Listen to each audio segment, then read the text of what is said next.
আপনার প্রতিভা আপনাকে আমাদের কাছে স্মরণ করে দেবে। সর্বশেষ আমি যে আয়াতটি বলছিলাম, ইকরা কিতাবাকা কাফা বিনাফসিকা ইয়াউমা আলাইকা হাসিবা।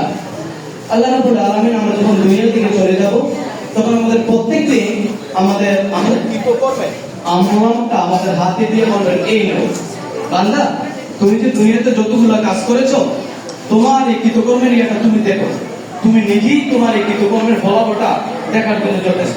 সুতরাং আমরা যারা দুনিয়াতে আছি, আমরা আসলে কিসের জন্য আছি? আমরা দুনিয়াতেও শান্তি চাই, আখিরাতেও শান্তি চাই। তো যেই মানুষগুলো দুনিয়াতেও শান্তি থাকতে পারবে এবং আখিরাতেও শান্তির ব্যবস্থা করে যাবে, আমি মনে করি তাগর থেকে আর উত্তম কোনো পৃথিবীতে মানুষ হতে পারে না। আমি দোয়া করবো শাহজাহান স্যারের জন্য, যে স্যার আপনার কিন্তু দুনিয়াটাই ছিল একটা শান্তির জায়গা, আপনার জন্য এতগুলো মানুষ, এতগুলো লোক প্রশংসা করছে। আমি বিশ্বাস করি আপনি আখিরাতেও ভালো করবেন। আখিরাতে আল্লাহ যখন আপনাকে আপনার আমলনামাটা দিবে আপনার সামনে করার জন্য, সেদিন আপনি এমন কিছু কাজ করে যাবেন, আর এমন কিছু কাজ আপনি দুনিয়া থেকে পাঠাবেন, যে কাজগুলো আপনি মরে যাওয়ার পরও দুনিয়ার মানুষও আপনাকে মনে রাখবে এবং আখিরাতেও আপনার এই আমলনামা পৌঁছেই রাখবে। কাল হাসরে আপনার জন্য এই নাজাতের জারিয়া হয়ে যাবে।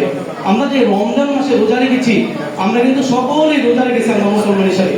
এই রোজাদারকে বিষয়ে রাসূল সাল্লাল্লাহু আলাইহি ওয়াসাল্লাম বলছেন যে রোজাদাররা এমন একটা ব্যক্তি যারা একমাত্র একটি দরজা দিয়ে জান্নাতে প্রবেশ করে, সেই দরজাটার নাম হয়েছে রায়হান নামক দরজা। এই যে রোজার কারণে আমরা একটি দরজা পেলাম জান্নাতে, ঠিক পৃথিবীতে যে মানুষগুলো ভালো কর্ম করে যাবে, আল্লাহ রাব্বুল আলামিন তাদের জন্য একটা ক্লাসিফিকেশন রেখেছেন জান্নাতে। সেই ক্লাসিফিকেশনের সর্বোচ্চ ক্লাস হলো জান্নাতুল ফেরদাউস। আমি দোয়া করি যে আপনি এমন কিছু কাজ করে দেন, আপনি আবার লেখালেখি করেন, আবার আপনি মানবাধিকার নিয়ে লিখেন, মানুষের ভালো মন্দ নিয়ে লেখালেখি করেন, আপনার জীবন কেটে যাবে এভাবেই। এবং আপনি কাল হাসরের দিন আল্লাহর কাছে সেদিন হাজির হবেন নিজেকে নিরহংকার একজন মানবদের কর্মী হিসেবে, যে আমি মানুষের জন্য আল্লাহ কিছু করে গিয়েছি।